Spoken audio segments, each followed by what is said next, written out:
In today's gospel, it talks about 7 brothers. And of course, I'm from a family of 6 boys and 1 girl, 5 boys in a row. I'm third, and then my sister, and then my brother. But I thought, if this was in today's time, of course, I wouldn't marry, so I would say to my next brother, who's 2 years younger than me, Mark, you run. Run long or run fast. Don't get near this woman. It was interesting this past week. I've been surrounded by, I have 2 weddings today, then these readings, and so I've been reading and stuff about weddings all week. And then there was something on the news this past week about John and Charlotte Henderson. They're the oldest living couple in the world. He is 106 and she is 105. They celebrate their 80th birthday, or 80th wedding anniversary on December 15th. Amazing. They met at the University of Texas. He actually played football for them, and they've been college sweethearts and for obviously their whole life. But they were asked what the secret of a long life in marriage, and they simply said, live life in moderation and always be cordial to your spouse. Interesting, isn't it? Always be cordial to your spouse. There's an article I read that talked about Mother Teresa and marriage, and I thought it's an interesting dynamic there. Edward Bennett Williams was having an interaction with her, and he knew she was going to come to ask for money. He was a very successful lawyer, and so he wasn't going to get involved with whatever she was asking for. So he had his speech already prepared that he was going to politely say no to Mother Teresa. So she asked him, and then he gave his prepared response that he was not going to do what she wanted. And she says, let us pray. So they prayed a prayer, and then she asked again. And he gave that same prepared response back. And she says, let us pray. They prayed. She asked, he gave the same response. The 3rd time, same thing. She says, let us pray. But after the 3rd time, he knew that she was going to keep going. But he said, Mother Teresa, what an impressive woman, he said. We admire her for her commitment to who she was. Her commitment to who she was. And every married couple needs to honor that. Be committed. Be committed. But then he went on to say, what does that commitment entail? And it's interesting what he said. He said, Mother Teresa has safeguards for her nuns. And every married couple needs to have safeguards, especially when it comes to the internet and technology and your phone. We need to have safeguards in place, my friends. Things can get into your marriage from those places that can destroy your marriage. Internet's wonderful. The phones are wonderful.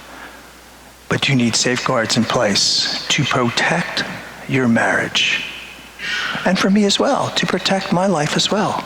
I need a safeguard in place. A safeguard in place. It was also interesting what she said. He said, Mother Teresa does a lot of good work. She does tremendous amounts of work. But that's not their priority. Mother Teresa's priority is not working with the poor. That's what she does. Her priority is being a nun. Is being a nun, see? That's her priority. And every married couple is the same. You have a lot of activities that you do, but your priority and it relates to your happiness and joy in life, needs to be your marriage, see?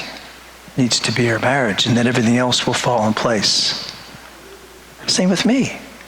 If my priesthood isn't my priority, everything else will go in shambles, see? It doesn't matter what I do. All these other, my priorities are in place. The same with married couples. And it's so easy to get distracted from that because we all have things to do. A lot of stuff going on. A lot of stuff going on. But it can't be neglected. It can't be neglected. Some people were also, to this smart other Christian authors were writing about another area of marriage, and they said, you know, they were reading something about in the Louvre in Paris in the 1900s, their most valuable piece in the Louvre is the Mona Lisa. And it was stolen for 2 years. And they said it was amazing. Apparently that's in a special room where it's safeguarded now. I don't know where it was prior to it being stolen or whatever all happened with that. But they said more people came to visit that room when they knew that Mona Lisa wasn't in that room than the previous 12 years. Than the previous 12 years. And they were saying, you know, it's like that in life. We all have value in life, and we have valuable people that are living amongst us. But like the Mona Lisa, when it was hanging on the wall, we took it for granted. When it was away, we realized its value. And he said, you know, we do the same with our loved ones.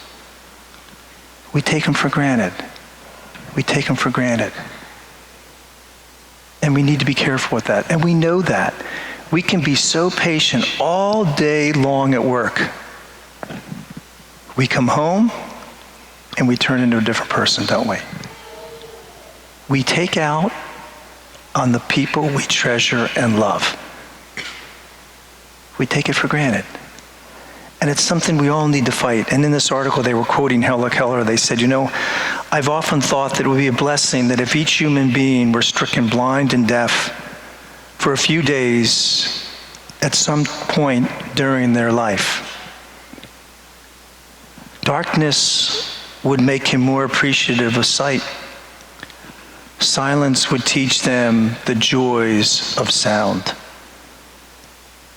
It is sometimes only when something valuable is taken away that we see its blessings. We need to fight that, my friends. We need to fight that. It's only when something of value is taken away that we realize its blessings. So this week, it's good for all of us, myself included, to look at who we are. Look at who we are. Be committed to that. Create safeguards and priorities. And never take your marriage and those your spouse for granted. God bless you.